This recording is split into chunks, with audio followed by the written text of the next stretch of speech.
Paramatmane Namaha. Yatart Gita. Srimad Bhagavad Gita.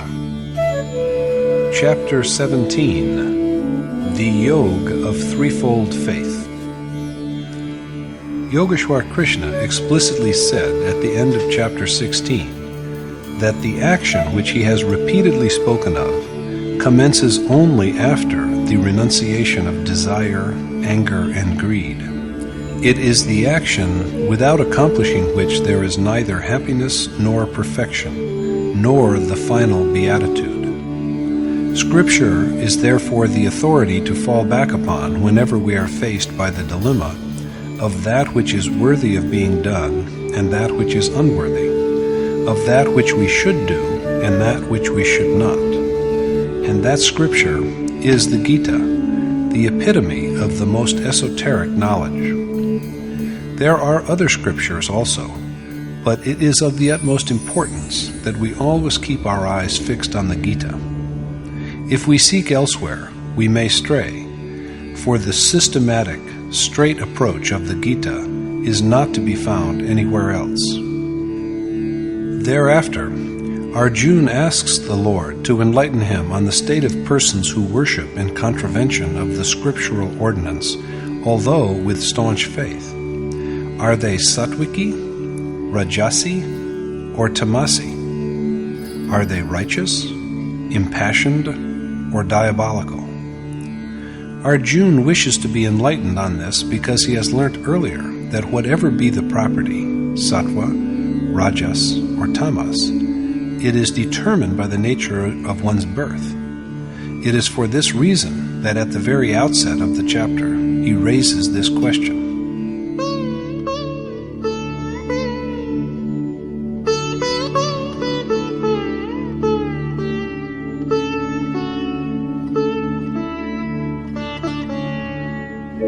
Ye shastra vidhimutsrija yajante shraddhayanvitaah tesham nishtha tu ka Krishna sattva-maho rajastamah.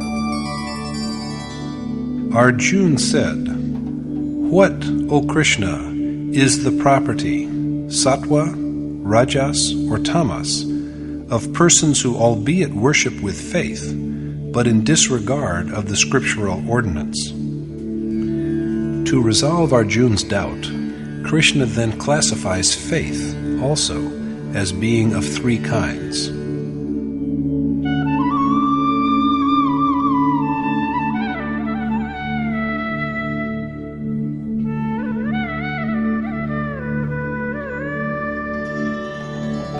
Trividha bhavati shraddha dehinam sa svabhavaja sattviki rajasi chaiva tamasi chetitam shrinu.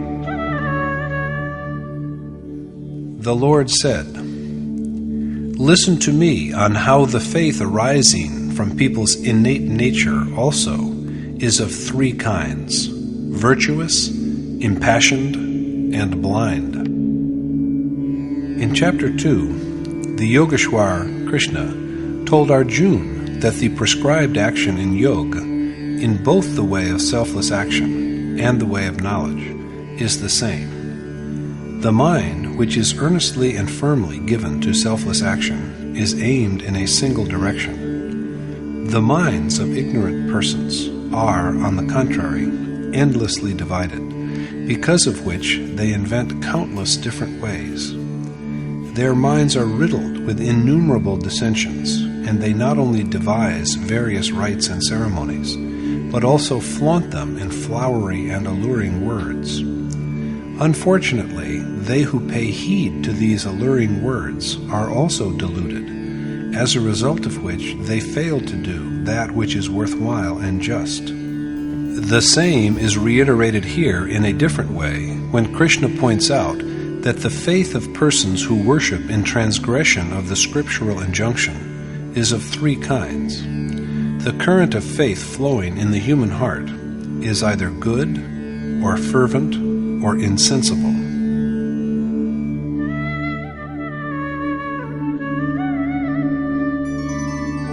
Sattvanurupa sarvasya Shraddha bhavati bharata Shraddhamayoyam purusho Yo yat shraddha sa eva saha. Since the faith of all people, O Bharat Arjuna, is according to their inherent propensity, and man is reverent, he is what his faith is. The faith of all persons is according to their natural inclination. Man is by nature a creature of faith. It is thus that a person's character bears a close resemblance to the character of their faith. We are often asked who we are. Some of us say that we are soul, but Yogeshwar Krishna contradicts this. Like disposition, like faith, he avers, and so also is the person. The Gita provides an insight into what true yoga is. Maharshi Patanjali was also a yogi, and we have his yoga system of philosophy. According to him, yoga is perfect restraint of the mind, and the use of this arduous discipline is that in this state, the onlooker, the individual soul enshrined in the human body, comes to rest firmly in his own eternal true counterpart. Is he tainted before this union? In Patanjali's view, the soul is earlier the same as the predilection of the man who embodies it. And Krishna now affirms that man is naturally endowed with the quality of faith, indeed totally immersed in it. There is some dedication in him, and he is molded by the character of his faith. A man is what his natural inclination is. At this point, Krishna proceeds to catalogue the three kinds of faith.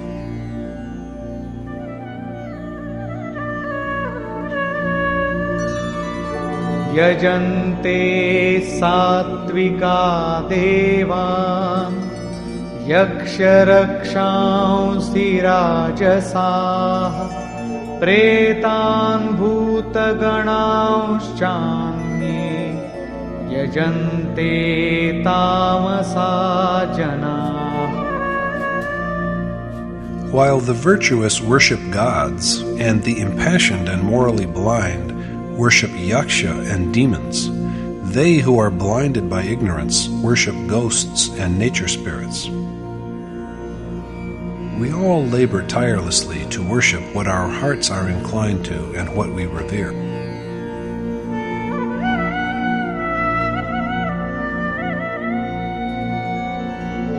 Ashastra vihitam ghoram tapyante ye tapo janaah dambhahankara sayuktaah kamaraga balanvitaah karshayantah sharirastham bhutagramamachetasah mam chaivantah sharirastham tan vidhyasura nishchayan. Mark you that they who undergo terrible self-mortification without scriptural sanction and are afflicted with hypocrisy and arrogance, besides lust, attachment, and vanity of power, and who wear out not only the elements that form their bodies, but also me who dwells in their souls. These are ignorant men with evil disposition. The soul is rendered feeble by maladies when it slips into the fissures of nature, whereas Yagya provides him strength. Arjuna is therefore counseled to regard the ignorant, insensible people who do injury to the soul as unquestionably demoniacal. Thus is resolved the issue raised by Arjuna. Righteous persons who have forsaken the way shown by Scripture worship gods. They who are driven by passions worship Yaksha and demons, and the ignorant pray and bow to ghosts and spirits. They not only worship, but indulge in the most agonizing exercises of penance.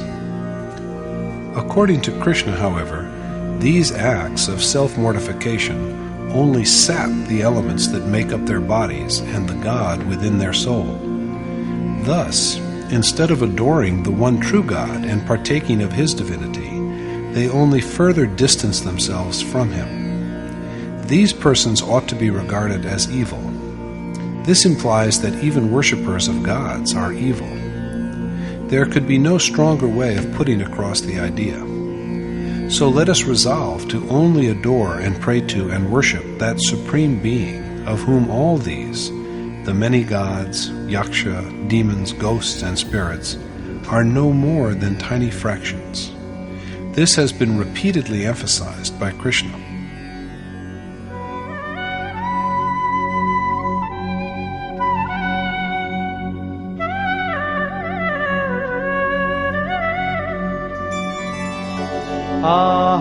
आहारस्त्वपि सर्वस्य त्रिविधो भवति प्रियः यज्ञस्तपस्तथा दानं तेषां भेदमिमं शृणु. Listen to me as I tell you the distinction between the three kinds of yagya, penance, and alms, that are like the three kinds of food relished according to individual taste. People love three kinds of food according to their respective taste, just as there are three kinds of faith, and there are likewise three kinds of yagya, penance, and charity. The first to be categorized is food. Ayuh sattva balarogya sukha priti vivardhana rasya snigdha sthiraritya ahara satvika priya. Food that is naturally pleasing and conducive to life, intellect, strength, sound health, happiness, and satisfaction, besides being savory, tender, and durable, is loved by the virtuous. Apparently, according to Krishna, food that is naturally agreeable and good for strength, sound health, and intellect, and thus for longevity, is good, and such food is dear to the righteous. It is thus clear that no food as such has the property of ennobling or of stimulating or of depressing. So neither is milk perfect, nor onions inflaming, nor garlic a generator of baser instincts. As for food that is conducive to good physique, healthy mind, and sound health, the choice of people all over the world varies widely according to environment and geographical condition, and of course, according to individual taste. Whereas rice is the staple food of some, others in other regions prefer bread made from wheat flour. There are countries where people subsist mainly on banana and potato. Mutton and fish, and even frogs, snakes, and dogs, and horse flesh are all accepted and enjoyed as food by inhabitants of different parts of the earth. There are people to whom camel flesh is a delicacy. An overwhelming majority of Europeans and Americans are eaters of beef and pork, but that has not in any way prevented them from being ranked first in matters of learning, intellectual advancement, and economic progress. According to the Geeta, food that is tasteful, tender, and nutritious is sattvic.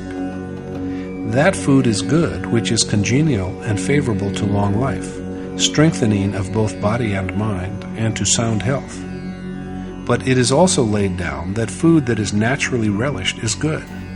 So there is no use saying that this food is pious while that is impious. The only tenable view is that that food is good which is in keeping with the local situation, surroundings, place, and time, and which provides the required nourishment. The use of an object, rather than the object itself, is what makes it good, morally objectionable, or evil. So it is that food and drinks, such as meat and alcoholic beverages, are uncongenial to a person who has renounced their home and family and taken up the life of a sannyasi renunciate engaged in meditation upon God.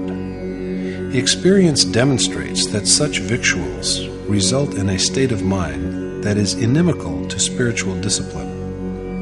There is always a possibility that such food and drinks will lead the seeker astray from the way of attainment. So they who have chosen a life of seclusion because of their disenchantment with worldly passions had better keep in mind the advice about food that Krishna has offered in chapter 6. The proper thing to do is to eat and drink only that which is favorable to worship and adoration of God. Katvam lalavanātyushna tīkṣna-rūkṣa-vidāhinah āhārā-rajasasyesha dukkha-shokamaya-pradah. Bitter, sour, salty, too hot, pungent, rough, and acidic food that gives rise to sorrow, worries, and illness is preferred by the passionate. And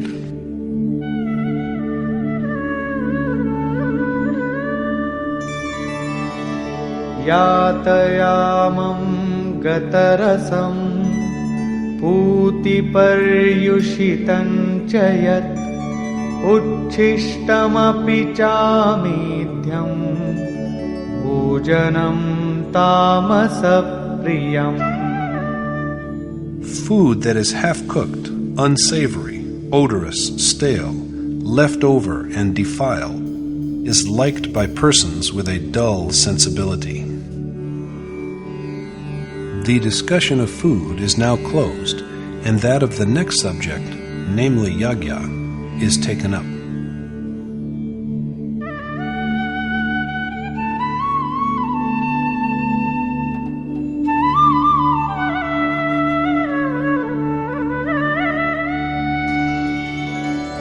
Aphalākaṅśibhir-yagyo vidhidrishto ya-ijyate yashtavyameveti manah samadhāya sa-sattvikah.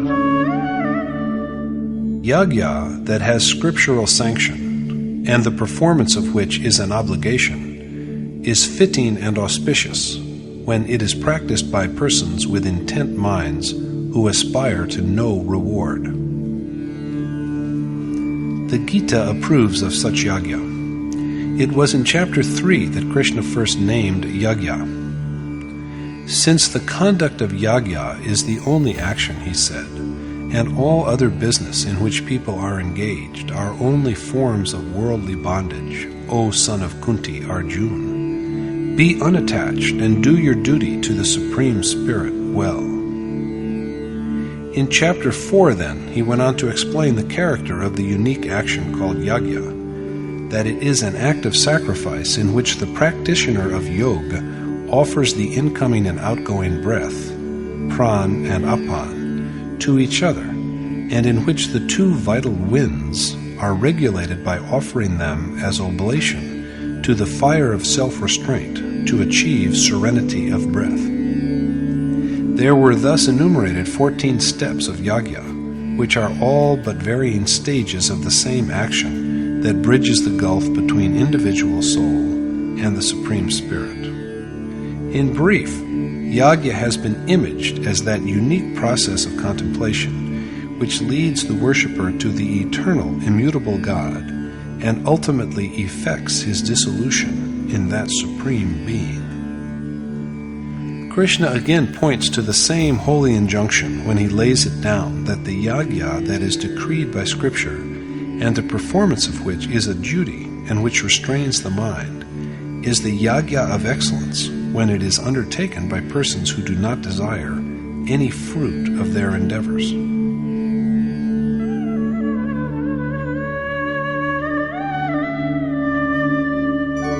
अभिसन्धाय तु फलम् दम्भार्थमपि चैव यत् ईज्यते भरतश्रेष्ठ तं यज्ञं विद्धि राजसम्. And, O the unequaled among Bharat, Arjuna, be it known to you that the Yagya which is embarked upon for mere ostentation, or even with a view to some reward, is contaminated by passion and moral blindness. The one who sets about thus is versed in the precept of Yagya, but he is in fact unrighteous and obsessed because he performs Yagya either to flaunt his virtue and win admiration, or with the design of securing some profit. Krishna then points out the features of the most inferior kind of Yagya.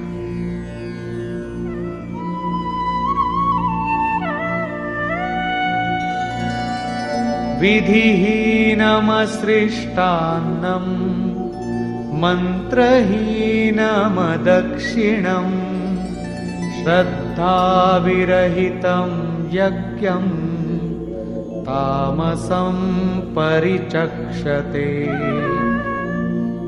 Devoid of scriptural sanction and powerless to invoke the Supreme Spirit, as well as to restrain the mind, the yagya that is engaged in without a sense of total sacrifice and faith is said to be demoniacal. Unsupported by scriptural authority and incapable of generating even food, the lowest form in which God is manifested, and of restraining the mind, and possessed of neither the urge to make sacred offerings, the will for total self-surrender, nor true devotion, this form of yagya is rightly said to be of the most inferior kind. Therefore, the person who undertakes it does not have even the faintest glimmering of true yagya. Krishna next remarks upon the question of penance.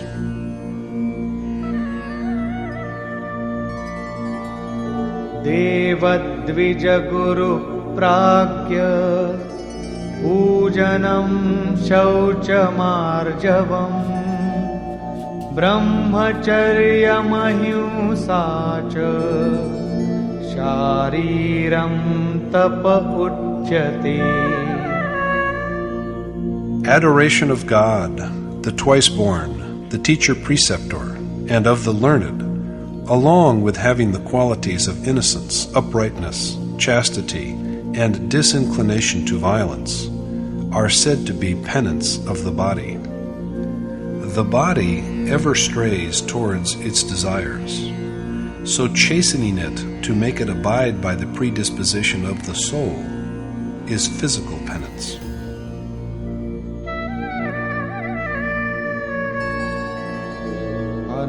अनुद्वेगकरं वाक्यं सत्यं प्रियहितं च यत् स्वाध्यायाभ्यसनं चैव वाङ्मयं तप उच्यते. And utterance that does not agitate, but is soothing, propitious, and truthful, and which is but an exercise in the study of Ved, in remembrance of the Supreme Being, and in self-contemplation, is said to be the penance of speech. Articulation is also resorted to in order to give expression to thoughts that have a leaning towards objects of sensual gratification. Restraining it from this and steering it deliberately in the direction of God is the penance of speech. The last form we are apprised of is penance of the mind.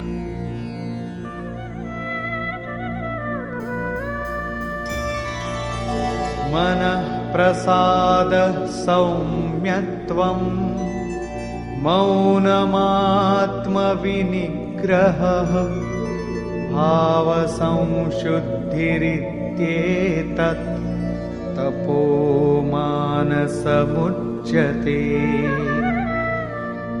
Affable temperament, tranquility, silent meditation, self-possession, inner purity, and the like are said to be penance of the mind.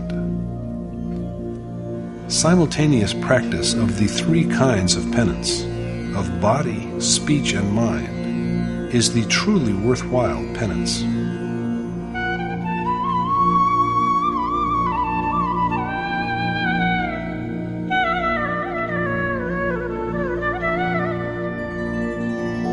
Shraddhaya paraya taptam tapastatrividham naraihi afalakankshibiryuktaihi satvikam parichakshate.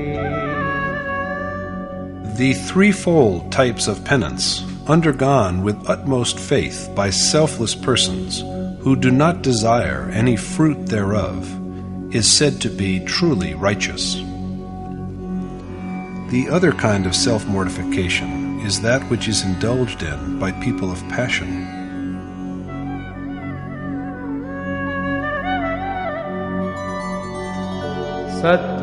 Satkaramana pujartham tapodambhena chaiva yat kriyate tadiha proktam rajasam chalamadhruvam. And if undergone with the purpose of gaining homage, honor, and adoration, or for mere display, penance is unsteady and ephemeral, and is said to have the property of rajas. And so now we come to the penance of the most depraved kind, the one which is deemed evil.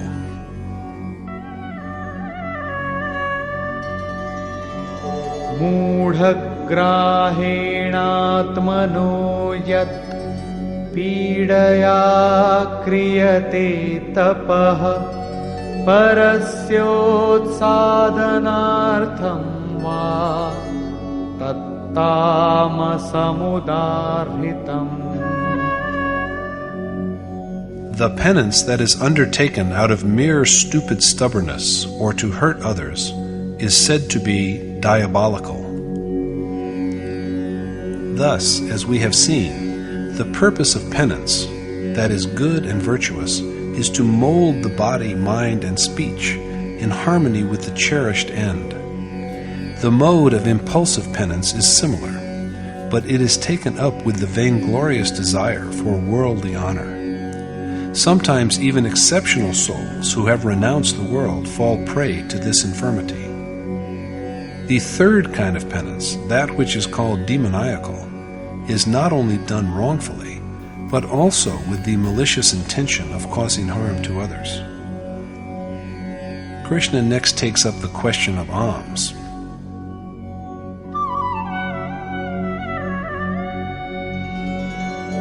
Datavyamiti yaddanam diyate nupakarine deshe kale cha patre cha taddanam satvikam smitam.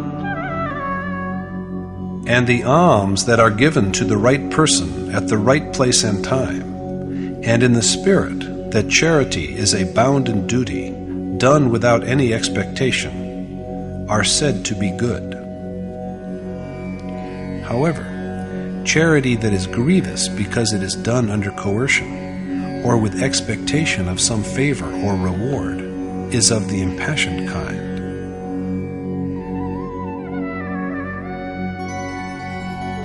Yattu pratyupakarartham phalamuddishya va punah diyate cha pariklishtam taddanam rajasam smritam.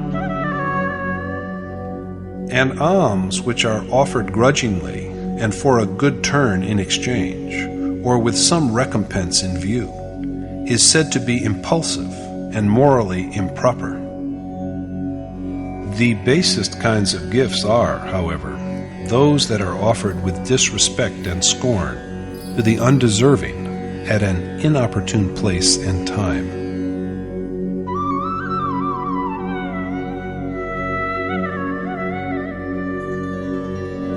Adeshakale yaddanam apatrebhyascha diyate asat-kritam avagyatam tattamasamudaritam.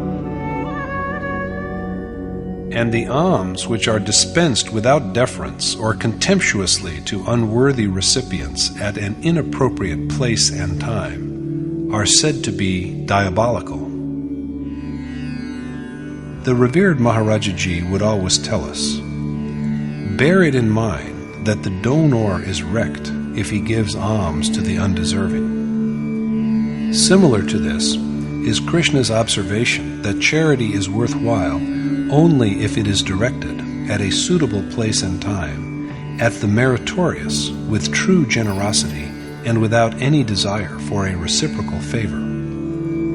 Gifts that are offered reluctantly and with an eye on some profit in return are morally flawed, while alms that are given irreverently and with scorn to the undeserving are positively evil. Though generically they are all gifts, almsgiving by persons who renounce their desires, home, and all, and place their trust in God alone, is of a higher order, for charity of this kind implies a total surrender by a mind that has been purged of all cravings. Krishna approves of this form of charity as an indispensable necessity. Krishna at last enlightens Arjuna on the significance of Om, Tat, and Sat.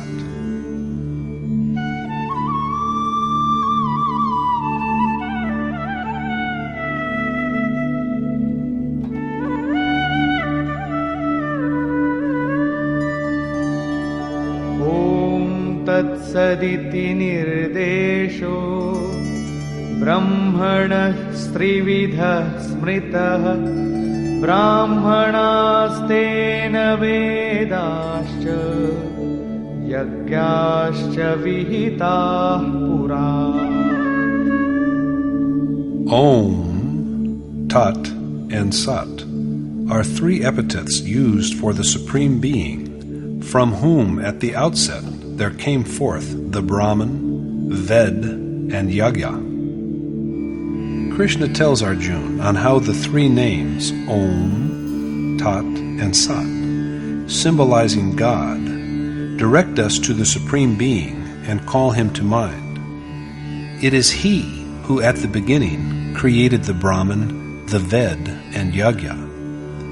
That is to say that Brahmin, the Ved, and Yagya are all born from Om, the symbol of Brahm. Thus it could also be said that they have all ensued from Yoga. They are generated only by ceaseless contemplation of Om, and other than this, there is no way.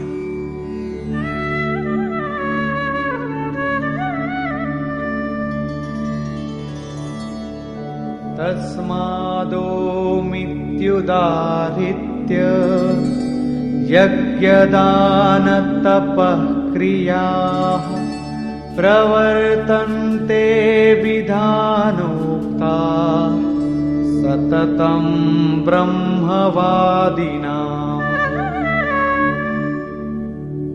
It is hence that the deeds of Yagya, charity, and penance, as ordained by Scripture, are always initiated by the devotees of Ved with a resonant utterance of the syllable Om.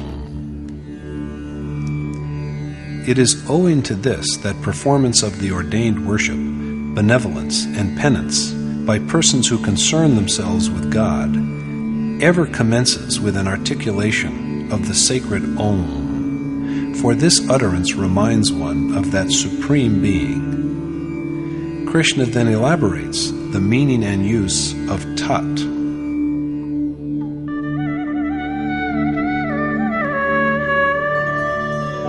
Tadityuktaya प्रत्यनभिसन्धाय फलं यज्ञतपः क्रियाः दानक्रियाश्च विविधाः क्रियन्ते मोक्षकाङ्क्षिभिः.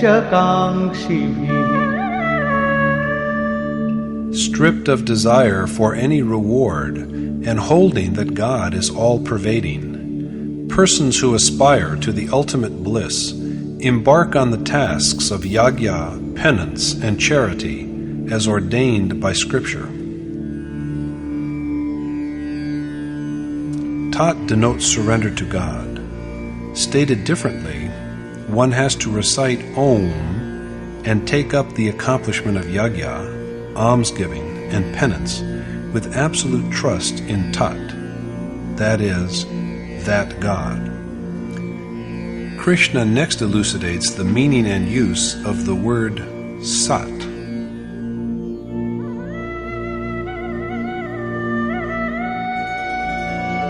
Sadbhave sadhubhave cha sadityetat prayujyate prashaste karmani tatha sachabdah parthayujyate. Sat is employed to express the ideas of truth and excellence, and, O Parth Arjuna, the word is also used to denote a propitious act.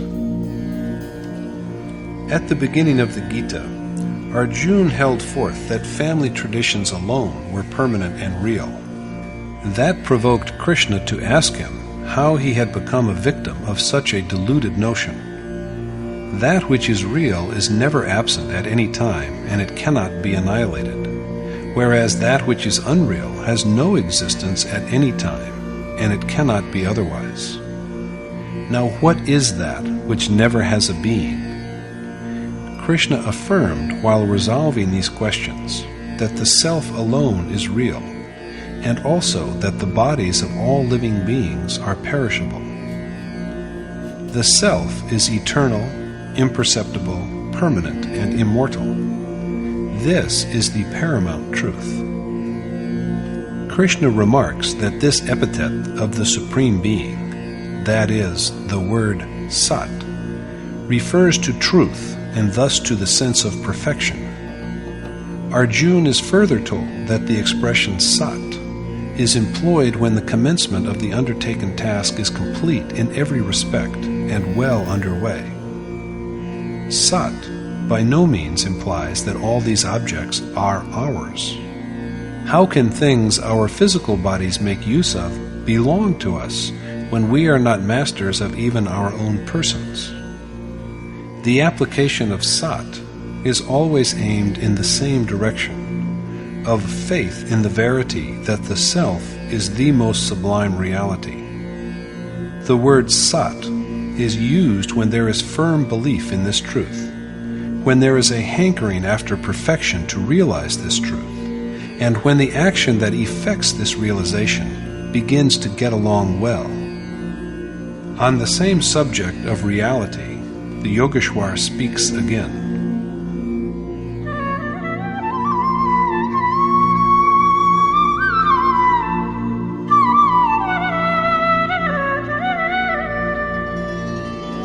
Yagya tapasi dane cha sthiti saditi chochyate karma chaiva tadarthiyam sadityeva bhidhiyate. And it is said that the condition inherent in Yagya, penance, and charity, as well as the endeavor to attain to God, is also real. Only action that is entered upon for the attainment of God is real, and Yagya, almsgiving, and atonement are but complements to this undertaking. Finally, Krishna affirms decisively that faith is an essential requisite of all these undertakings.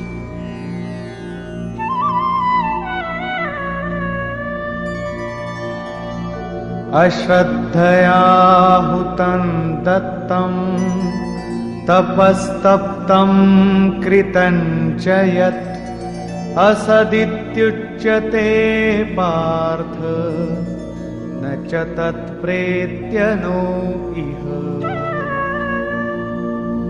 Therefore, O Parth Arjuna, is it said that devoid of faith, the oblation and alms that are offered, and the penance that is suffered, as well as all other similar ventures, are all false, for they can do us good neither in this world nor in the next.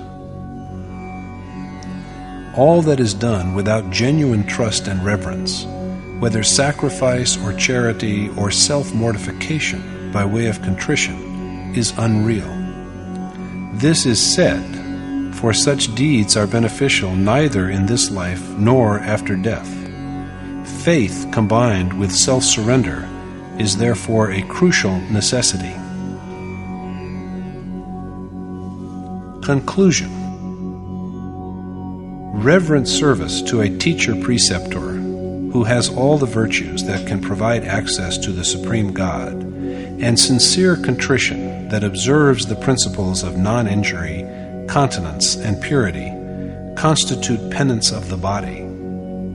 Speaking that which is true, agreeable, and benign is the penance of speech. Bringing the mind to bear upon the required action, and holding it in a state of silent meditation on the cherished goal alone, and nothing else, is penance of the mind. But the penance that is complete and perfect in all respects is that which involves the mind, speech, and body, all. Alms given reverentially out of a sense of moral obligation and with a due regard for suitable place and time, as well as for worthiness of the recipient, are good. But alms given with reluctance and hope of some consequent profit are an outcome of passion, while alms given with disdain to an undeserving beneficiary are caused by ignorance. Identifying the character of Om, Tat, and Sat, Krishna says that these names awaken memories of God. Om is intoned at the initiation of penance, charity, and Yagya that are in keeping with the way prescribed by Scripture. And the sacred sound stays with the seeker until the consummation of his enterprise. Tat signifies the yonder God. The ordained action can be accomplished only with a sense of total resignation, and the word Sat manifests itself only when the venture has gotten well underway. Worship of God alone is reality. Sat is put to use when the devotee is convinced of the truth and possessed by a craving for perfection. Sat is relevant also to the final conclusion of the action, comprising Yagya, charity, and penance, that is capable of taking one to God. The deeds that provide access to God are doubtlessly real, but along with all these, faith is a prime necessity. Undertaken without faith, the action that is accomplished, the alms that are given, and the fire of penance in which the worshipper has burnt himself are all in vain, profitless both in the present life and in the lives to come. Faith is thus imperative. Thus, through the entire chapter, light is shed on faith, and in its concluding part there is attempted, for the first time in the Gita, a detailed elucidation of Om, Tat, and Sat. Thus concludes the 17th chapter in the Upanishad of Srimad Bhagavad Gita on the knowledge of the Supreme Spirit, the science of Yoga, and the dialogue between Krishna and Arjuna, entitled Om Tat Sat Shraddhatraya Vibhaga Yoga, or the Yoga of Threefold Faith.